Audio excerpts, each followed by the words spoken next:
जीत आपकी। अध्याय 2 सकारात्मक नजरिया कैसे विकसित करें, पार्ट 2। दूसरा कदम, हर काम फौरन करने की आदत डालें। वह चांदनी रात में सोया, उसने सुनहरी धूप का मजा उठाया। कुछ करने की तैयारी में जिंदगी गुजार कर वह गुजर गया, कुछ ना कर हार कर। हम सभी जिंदगी में कभी ना कभी टाल मटोल करते हैं। मैंने भी ऐसा किया है, जिसके लिए मुझे बाद में पछताना पड़ा। टाल मटोल की आदत की वजह से हमारा नजरिया नकारात्मक बन जाता है। किसी काम को करने से अधिक थकान उस काम को ना करने के लिए की जाने वाली टाल मटोल की वजह से होती है। कोई भी काम पूरा होने पर खुशहाली लाता है और हौसला बुलंद होता है, जबकि आधा अधूरा काम हमारी हिम्मत को वैसे ही खत्म कर देता है जैसे पानी के टैंक में कोई छेद टैंक को खाली कर देता है। अगर हम सकारात्मक नजरिया बनाना और कायम रखना चाहते हैं तो आज में जीने और हर काम को तुरंत करने की आदत डालें।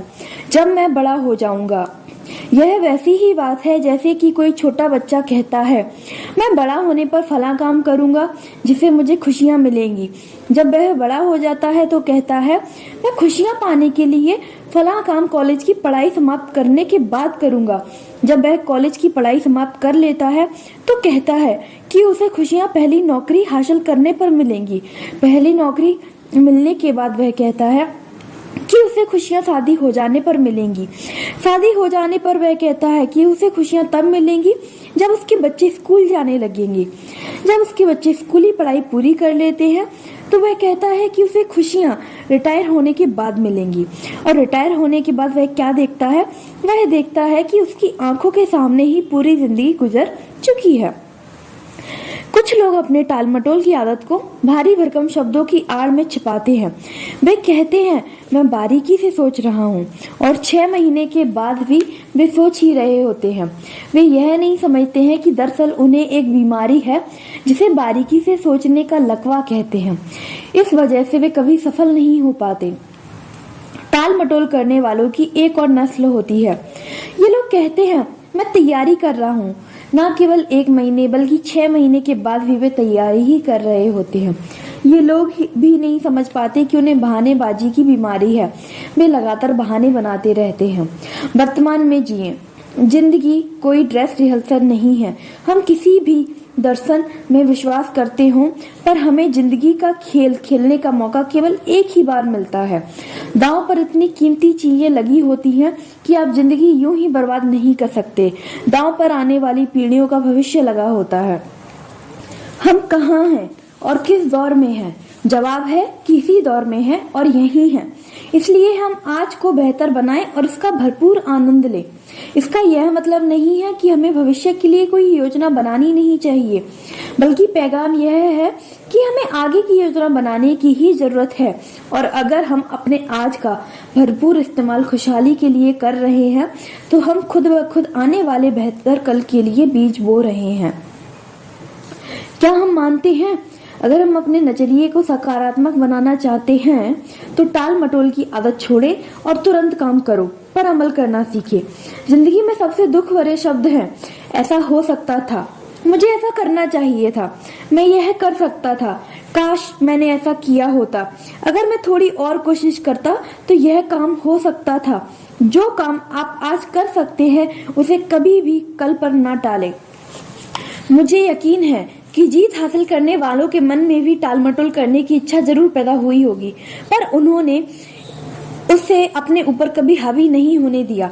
जब लोग कहते हैं, मैं यह काम किसी और दिन करूंगा, तो इस बात को तय मान लीजिए कि वे उस काम को कभी नहीं करेंगे। कुछ लोग इस बात का इंतजार करते रहते हैं कि उनके घर से निकलने से पहले सारी लाल बत्तियां हरा सिग्नल देने लगे, पर ऐसा कभी नहीं होता। वे शुरुआत करने से पहले ही नाकामयाब हो जाते हैं। यह दुखद स्थिति है। टाल मटोल करना बंद करें। क्या हम बहानेबाजी करने की आदत को इसी समय अलविदा नहीं कह देना चाहिए?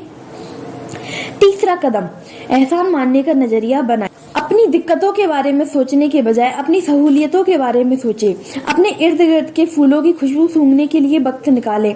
आप कई बार सुनते होंगे कि कोई आदमी दुर्घटना की वजह से अंधा या अपाहिज हो गया, लेकिन उसे हर्जाने के तौर पर लाखों रुपए मिल गए। हम में से कितने लोग ऐसे आदमी की जगह लेना चाहेंगे? ऐसा चाहने वाला शायद ही कोई होगा। हमें शिकायतें करने के इतने आदी हो गए हैं कि उन चीजों की और हमारी नजर ही नहीं जाती जो हमारे पास मौजूद है। हमारे पास ऐसी बहुत सारी चीजें हैं जिनके लिए हमें शुक्रगुजार होना चाहिए। मैं जब कहता हूँ कि अपनी दिक्कतों के बजाय सहूलियतों पर गौर करें, तो इसका मतलब यह नहीं है कि हमें आत्मसंतुष्ट हो जाना चाहिए। एहसानमंद होने के नजरिए का मतलब आत्मसंतुष्टि नहीं है। यदि मेरी बातों से आपको आत्मसंतुष्ट हो जाने का संदेश मिला है, तो मैं अपनी बात को ना समझा पाने के लिए दोषी हूँ और आप दोषी हैं अपना मनपसंद मतलब निकालने के लिए। लोग किसी बात का मनचाहा मतलब कैसे निकालते हैं, यह बताने के लिए मैं एक कहानी सुनाता हूँ। एक डॉक्टर को शराबियों के एक समूह को संबोधित करने के लिए मेहमान वक्ता के रूप में बुलाया गया। वह उनके सामने कोई ऐसा नमूना पेश करना चाहता था जिससे उन्हें यह एहसास हो जाए कि शराब सेहत के लिए नुकसानदेह होती है। उसने 2 कांच के बर्तन लिए, एक में साफ पानी भरा और दूसरे में शराब भरी। उसने साफ पानी में एक केंचुआ डाला, वह आसानी से तैरता हुआ पानी के ऊपर आ गया। फिर उसने एक केंचुआ शराब में डाला और वह सबकी आंखों के आगे टुकड़े टुकड़े हो गया। वह यह साबित करना चाहता था कि शरीर के अंदर शराब का ऐसा ही असर होता है। नमूना पेश करने के बाद उसने शराबियों के समूह से पूछा कि उन्हें इससे क्या सीख मिली। उसका सवाल सुनकर पीछे बैठे एक शराबी ने जवाब दिया, इसका मतलब यह है कि शराब पीने से हमारे पेट के कीड़े नहीं होंगे। क्या उस कहानी का यह संदेश था? बिल्कुल नहीं। किसी बात का मनचाहा मतलब ऐसे ही निकाला जाता है। हम वह नहीं सुनते जो हमें सुनाया जाता है, बल्कि वह सुनते हैं जो हम सुनना चाहते हैं। हमें मिली बहुत सारी नियामतें छिपे हुए खजाने की तरह हैं। हमें अपनी दिक्कतों के बारे में नहीं बल्कि अपनी नियामतों के बारे में सोचना चाहिए। चौथा कदम, लगातार ज्ञान हासिल करने का कार्यक्रम बनाइए। आइए पहले हम अपनी कुछ गलतफहमियों को दूर करें। आमतौर पर माना जाता है कि हम स्कूल कॉलेजों में शिक्षा प्राप्त करते हैं। कई देशों में आयोजित की जाने वाली सेमिनारों में अपने श्रोताओं से यह सवाल अक्सर पूछता हूँ, क्या हम स्कूल कॉलेजों में वास्तव में शिक्षा हासिल करते हैं? इस बात पर आमतौर पर सहमति है कि वहाँ कुछ ही लोग हासिल कर पाते हैं और ज्यादातर लोग उससे वंचित रह जाते हैं। मेरी बात का गलत मतलब ना निकालें। हमें स्कूल कॉलेजों में ढेर सारी सूचनाएं हासिल होती हैं। शिक्षित होने के लिए सूचनाएं भी जरूरी हैं, लेकिन उसके साथ ही साथ हमें शिक्षा का सही मायने भी समझना चाहिए।